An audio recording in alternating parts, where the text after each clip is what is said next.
मणिपुर के बोलिए एक बार, एक स्पीकर बोलिए।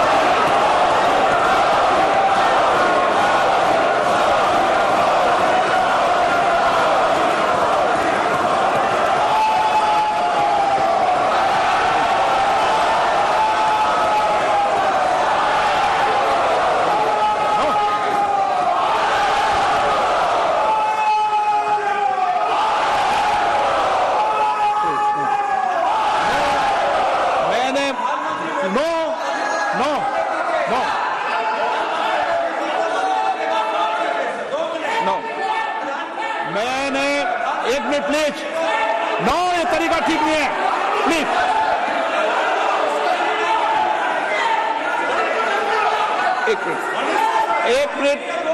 एक मिनट बैठे प्लीज, बैठे एक मिनट, बैठिए प्लीज बैठिए एक मिनट, बैठिए। ऑनरेबल मेंबर्स, माननीय प्रधानमंत्री जी बोलेंगे। मणिपुर के मैंने एक माननीय सदस्य को पहले ही बोलने का मौका दे दिया था। उनकी पार्टी से 9 मेंबर बोले, बताइए कि 9 मेंबर बुलाए आपने। आदरणीय सभापति जी,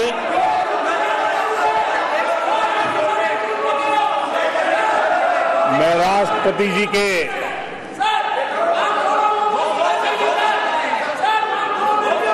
भाषण के प्रति आभार व्यक्त करने के लिए उपस्थित हुआ हूं। आदरणीय सभापति जी, हमारे आदरणीय राष्ट्रपति जी ने विकसित भारत के संकल्प को अपने प्रवचन में विस्तार दिया है। आदरणीय राष्ट्रपति महोदय ने अहम विषय उठाए हैं। आदरणीय राष्ट्रपति जी ने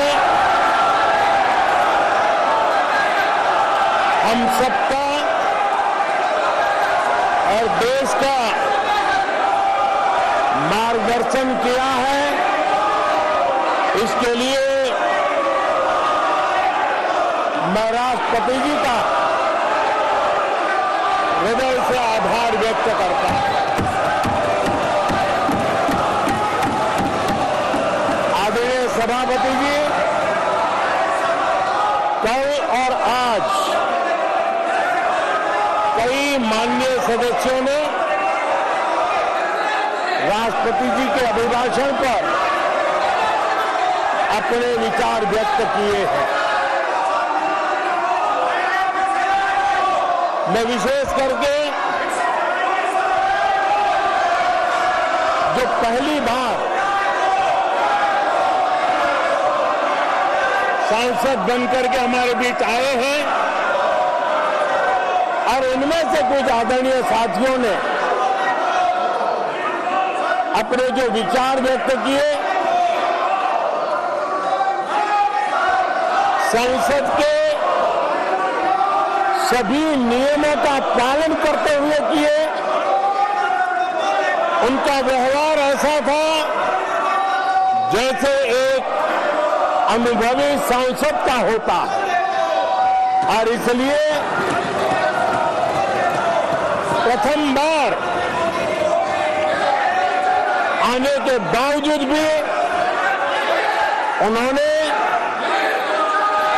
सदन की गरिमा को बढ़ाया है और उन्होंने अपने विचारों से इस डिबेट को और अधिक मूल्यवान बनाया है। आदरणीय सभापति जी,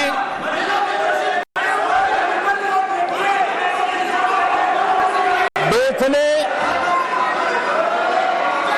एक सफल चुनाव अभियान को पार करते हुए विश्व को दिखा दिया है कि दुनिया का सबसे बड़ा चुनाव अभियान था।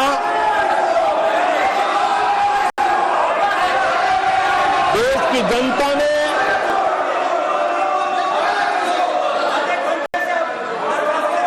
दुनिया के सबसे बड़े चुनाव अभियान में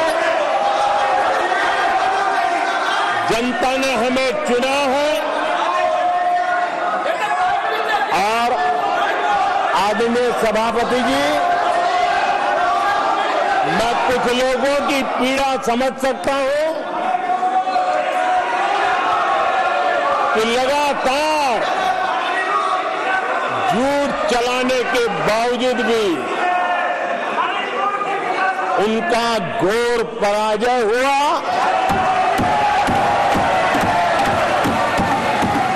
और लोकतंत्र के माननीय प्रतिपक्ष के नेता, ये शोभा नहीं देता आपको पर्याप्त समय पर्याप्त अवसर दिया है, ये शोभा नहीं देता। आप सदन में डायरेक्शन दो, माननीय नेता जो बोल रहे हो जब खड़े हो, ये शोभा नहीं देता आपके लिए, ये उचित नहीं है संसदीय परंपराओं के अनुसार, ये तरीका ठीक नहीं है आपका। नो, ये गलत तरीका है आपका और ये तरीका इस तरीके से नहीं चलेगा बिल्कुल। नो, गलत तरीका है। नो, ऐसे संसद के अंदर गरिमा बना के रखें आप गरिमा को तोड़ना चाहते हैं। आप संसद मर्यादा पीछे नहीं गए आपको गरिमा नहीं, सदन की डायरेक्शन देते आप बेल में आने के लिए लोगों को, ये प्रतिपक्ष के नेता है आप। नो, गलत तरीका आपका। माननीय प्रधानमंत्री जी,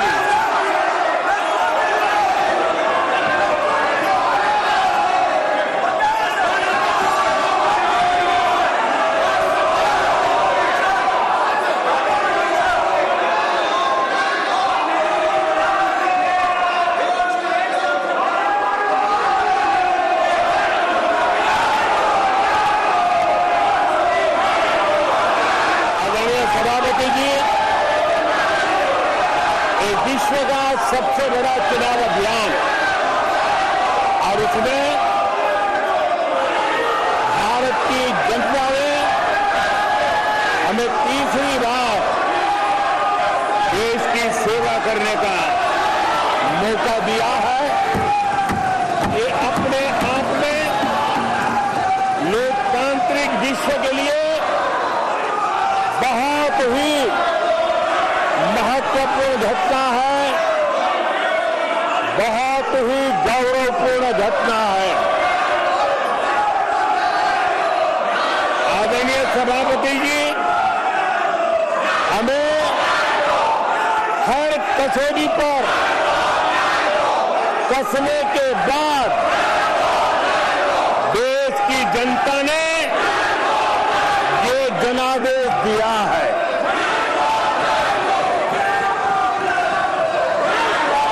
जनता ने हमारे 10 साल के ट्रैक रिकॉर्ड को देखा है।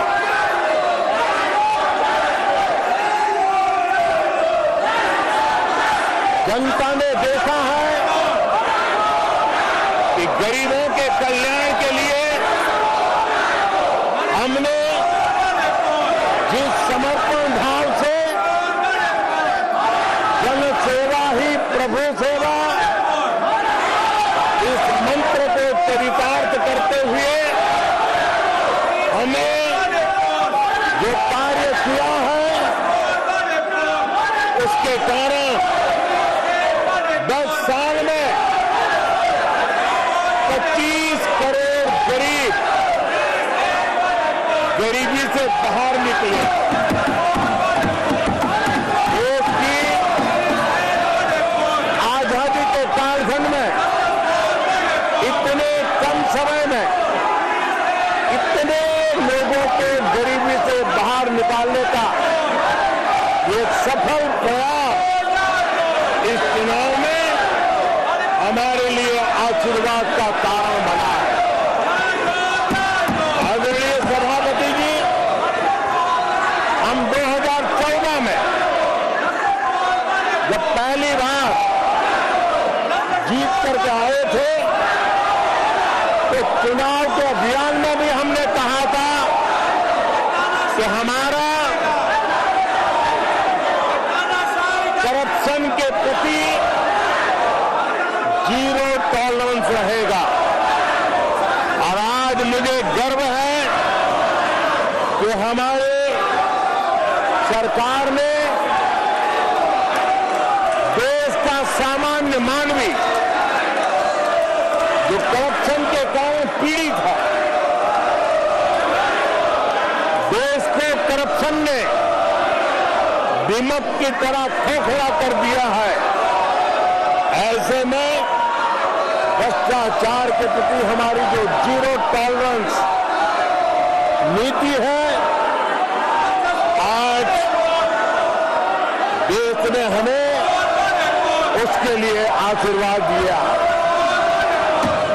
आदरणीय सभापति जी, आज दुनिया भर में भारत की साख बड़ी है। आज विश्व में भारत का गौरव हो रहा है और भारत के तरफ देखने का नजरिया भी एक गौरवपूर्ण नजरिया हर भारतवासी अनुभव करता है। आदरणीय सभापति जी, देश की जनता ने देखा है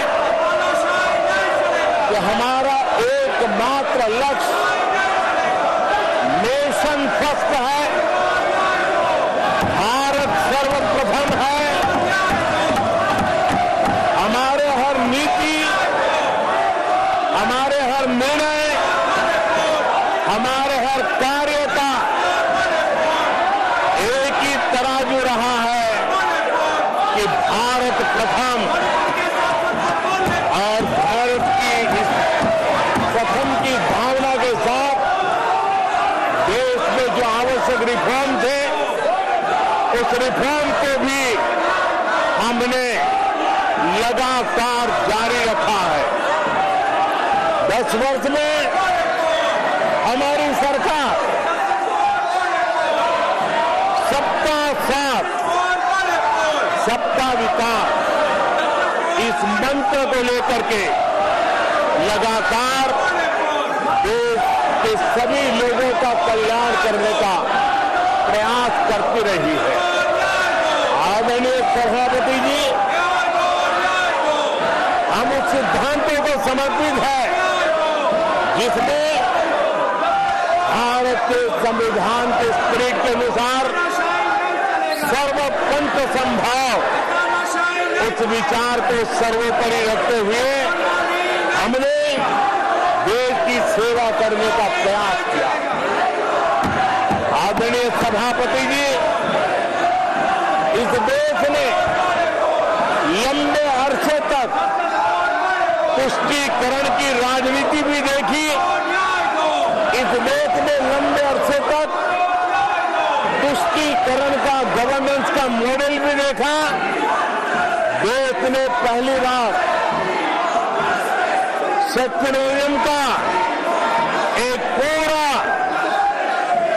हमने जो प्रयास किया, और वो हमने तुष्टीकरण नहीं, संतुष्टीकरण और संतुष्टीकरण के विचार को लेकर के हम चले हैं।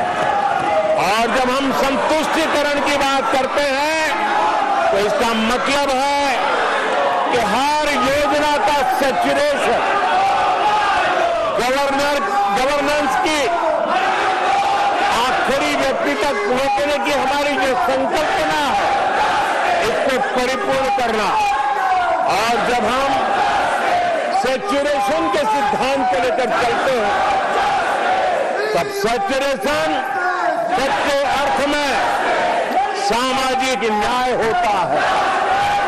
सेक्युलरिज्म सच्चे अर्थ में सेक्युलरिज्म होता है, और उसी को देश की जनता ने हमें तीसरी बार बिठा करके मोहर लगा दी है। आदरणीय सभापति जी, अपीजमेंट ने इस देश को तबाह करके रखा है, और इसलिए हमने justice to all appeasement to none, इस सिद्धांत को लेकर के हम चले हैं। आदरणीय सभापति जी, 10 साल के हमारे कार्य को देखने परखने के बाद भारत की जनता ने हमारा समर्थन किया है। आदरणीय सभापति जी, हमें फिर एक बार 140 करोड़ देशवासियों की सेवा करने का मौका मिला है। आदरणीय सभापति जी, इस चुनाव ने इस बात को सिद्ध किया है कि भारत की जनता कितनी परिपक्व है। भारत की जनता कितने विवेकपूर्ण रूप से और कितने उच्च आदर्शों को लेकर के अपने विवेक का सद्बुद्धि से उपयोग करती है, और उसी का नतीजा है कि आज तीसरी बार हम आपके सामने, देश की जनता के सामने नम्रतापूर्वक सेवा करने के लिए उपस्थित हुए हैं। आदरणीय सभापति जी, देश की जनता ने हमारी नीतियों को देखा है, हमारी नीयत, हमारी निष्ठा, उस पर देश की जनता ने भरोसा किया है। आदरणीय सभापति जी, इस चुनाव में हम जनता के बीच एक बड़े संकल्प के साथ देश की जनता के पास आशीर्वाद मांगने के लिए गए थे, और हमने आशीर्वाद मांगा था विकसित भारत के हमारे संकल्प के लिए। हमने विकसित भारत के निर्माण के लिए एक प्रतिबद्धता के साथ, एक शुभ निष्ठा के साथ, जन सामान्य का कल्याण करने के इरादे से हम गए थे। जनता ने विकसित भारत के संकल्प को 4 चांद लगा करके हमें फिर से एक बार विजयी बना करके देश की जनता की सेवा करने का मौका दिया है। आदरणीय सभापति जी, जब देश विकसित होता है तब कोटि-कोटि जनों के सपने पूरे होते हैं। देश जब विकसित होता है तब कोटि-कोटि जनों के संकल्प सिद्ध होते हैं।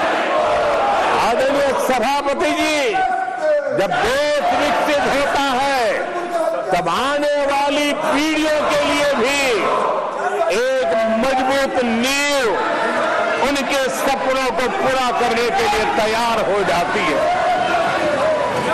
आदरणीय सभापति जी, विकसित भारत का सीधा सीधा लाभ हमारे देश के नागरिकों की गरिमा, हमारे देश के नागरिकों के क्वालिटी ऑफ लाइफ का सुधार, ये स्वाभाविक हमें विकसित भारत होने से देश के कोटि-कोटि जनों के भाग्य में आता है।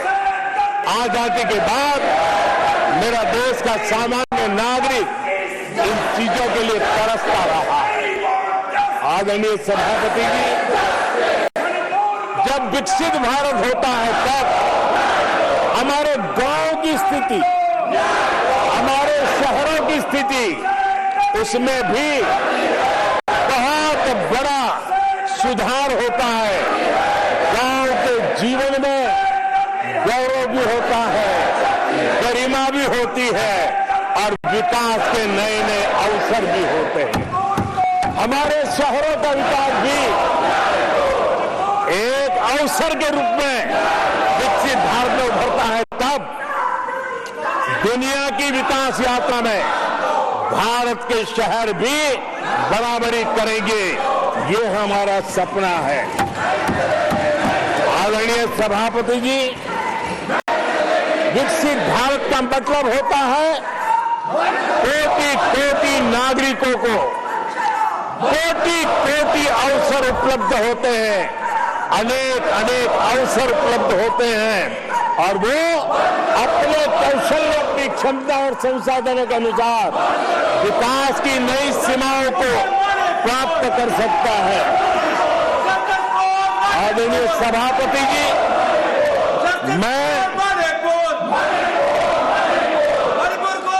आदरणीय सभापति जी,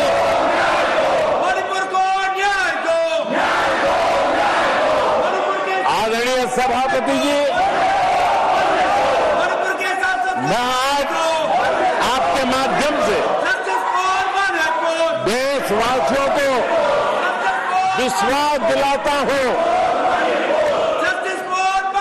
मैं देशवासियों को विश्वास दिलाता हूं कि विकसित भारत के जिस संकल्प को लेकर के हम चले हैं, उस संकल्प की पूर्ति के लिए हम भरसक प्रयास करेंगे, पूरी निष्ठा से करेंगे, पूरी ईमानदारी से करेंगे और हमारा समय का पल पल और हमारे शरीर का कण कण हम देशवासियों को विकसित भारत के सपने को पूरा करने को लगाएंगे।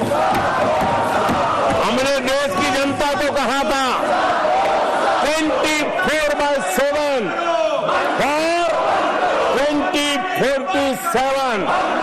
आज मैं इस सदन में ही दोहराता हूं कि हम इस काम को अवश्य पूरा करेंगे। आदरणीय सभापति जी, 2014 के उन दिनों को याद कीजिए, उन 2014 के उन दिनों को याद करेंगे तो हमारे ध्यान में आएगा कि हमारे देश के लोगों ने उनका आत्मविश्वास खो चुका था, देश निराशा की गर्त में डूब चुका था। ऐसे समय 2014 के पहले देश ने जो सबसे बड़ा नुकसान भुगता था, जो सबसे बड़ी अमानत खोई थी, वो था देशवासियों का आत्मविश्वास। और जब विश्वास और आत्मविश्वास खो जाता है, तब उस व्यक्ति को, उस समाज को, देश को खड़ा होना मुश्किल हो जाता है।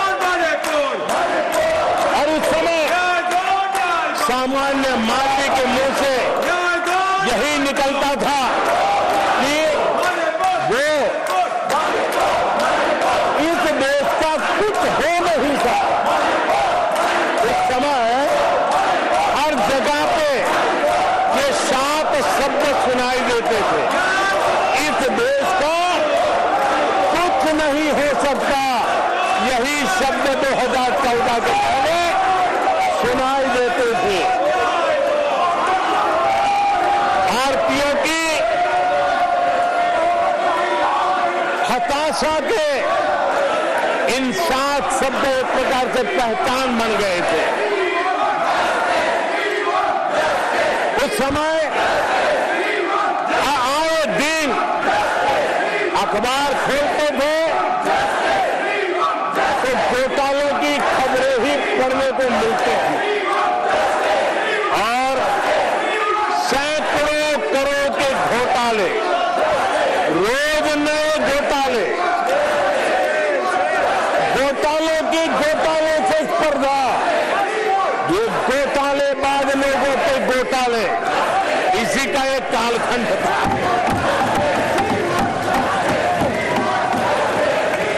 और बेशर्मी के साथ सार्वजनिक रूप से स्वीकार भी कर लिया जाता था कि दिल्ली से 1 रुपया निकलता है तो 15 पैसा पहुंचता है। 1 रुपये में 85 पैसे का घोटाला। इस घोटालों की दुनिया ने देश को निराशा की गर्त में डुबो दिया था। पॉलिसी पैरालिसिस था, फ्रेजाइल खाई में पहुंच चुके थे। भाई भतीजावाद इतना फैला हुआ था कि जिसके लिए सामान्य नौजवान तो आशा छोड़ चुका था कि अगर कोई सिफारिश करने वाला नहीं है तो जिंदगी अटक जाएगी। ये स्थिति पैदा हुई थी। गरीब को घर लेना हो, हजारों रुपये की रिश्वत देनी पड़ती थी। आदरणीय सभापति जी, अरे गैस के कनेक्शन के लिए मेंबर पार्लियामेंट के यहाँ, सांसदों के यहाँ अच्छों को चक्कर काटने पड़ते थे और वो भी बिना कट के लिए गैस के कनेक्शन नहीं मिलते थे। आदरणीय सभापति जी, मुफ्त राशन भी पता नहीं कब बाजार में दुकान पर बहुत लटक जाए, हक का राशन नहीं मिलता था, उसके लिए भी रिश्वत देनी पड़ती थी। और हमारे ज्यादातर भारतीय भाई बहन इतने निराश हो चुके थे कि वो अपने भाग्य को दोष दे करके, अपने नसीब को दोष दे करके जिंदगी काटने के लिए मजबूर हो जाते थे। आदरणीय सभापति जी, बहुत वक्त था 2014 के पहले, जब वो 7 शब्द हिंदुस्तान के जनमन में स्थिर हो चुके थे, निराशा की गर्त में डूबा हुआ समाज था। तब देश की जनता ने हमें सेवा करने के लिए चुना और वो पल देश के परिवर्तित युग का प्रारंभ हो चुका था।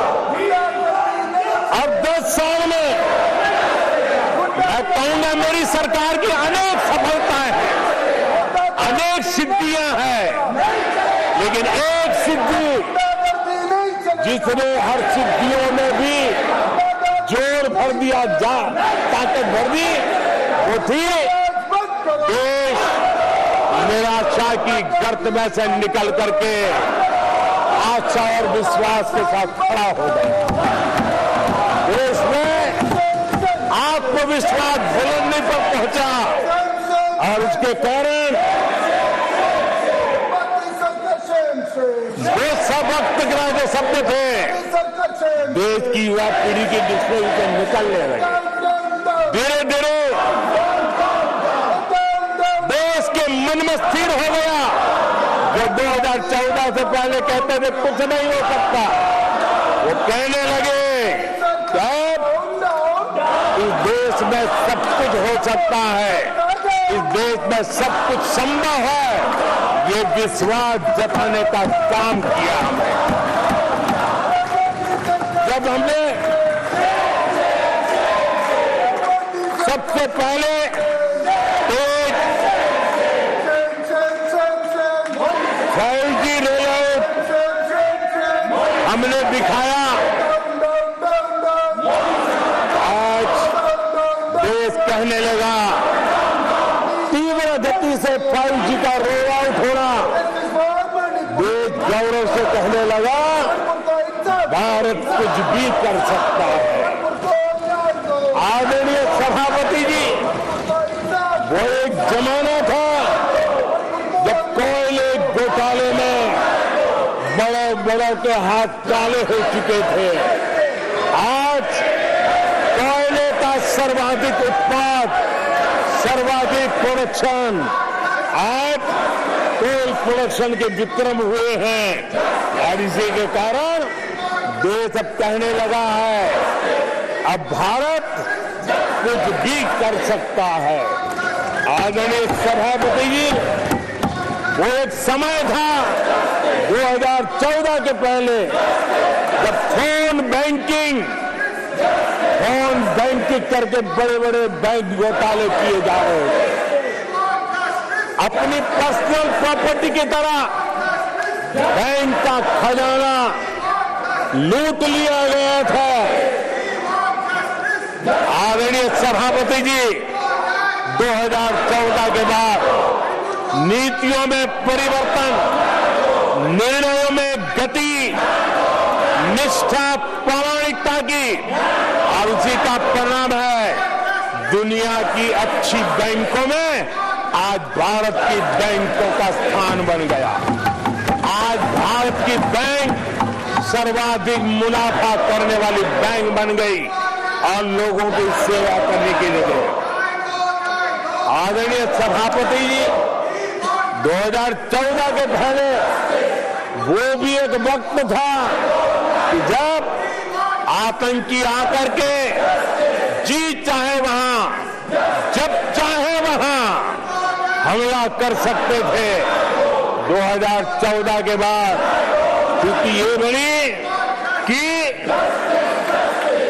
जब वहां उस समय 14 के पहले निर्दोष लोग मारे जाते थे, हिंदुस्तान के कोने कोने को टारगेट किया जाता था और सरकारें चुपचाप बैठी रहती थी, मुंह तक खोलने को तैयार नहीं थी। आज 2014 के बाद का हिंदुस्तान घर में घुसकर मारता है, सर्जिकल स्ट्राइक करता है, एयर स्ट्राइक करता है और आतंकवाद के आकाओं को भी सबक सिखाने का सामर्थ्य दिखा दिया है।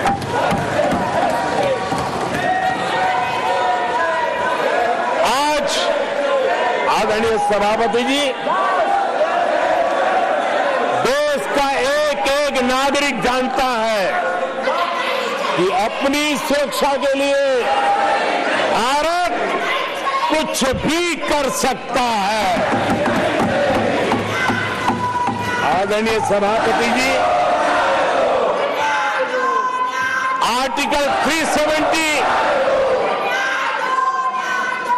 इसकी पूजा करने के वाले लोगों ने, वोट बैंक की राजनीति का हथियार बनाने वालों ने 370 को उसने जम्मू कश्मीर का जो हालात कर दिए थे, वहां के लोगों के अधिकार छीन लिए थे।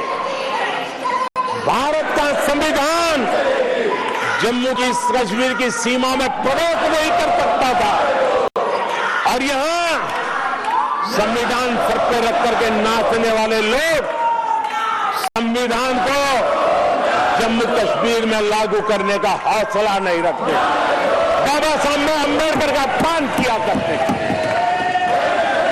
और 370 का वो जमाना था, सेनाओं पर पत्थर चलते थे और लोग निराशा में डूब करके कहते थे अब तो जम्मू कश्मीर का कोई हो नहीं सकता है। आज आर्टिकल 370 की दीवार गिरी, पत्थरबाजी बंद है, लोकतंत्र मजबूत है और लोग बढ़ चढ़ करके भारत के संविधान में भरोसा करते हुए, भारत के तिरंगे झंडे पर भरोसा करते हुए, भारत के लोकतंत्र में भरोसा करते हुए बढ़ चढ़ करके के मतदान करने के लिए आगे आ रहे हैं, ये साफ साफ दिखाई देता है। आदरणीय सभापति जी, 140 करोड़ देशवासियों में ये विश्वास पैदा होना,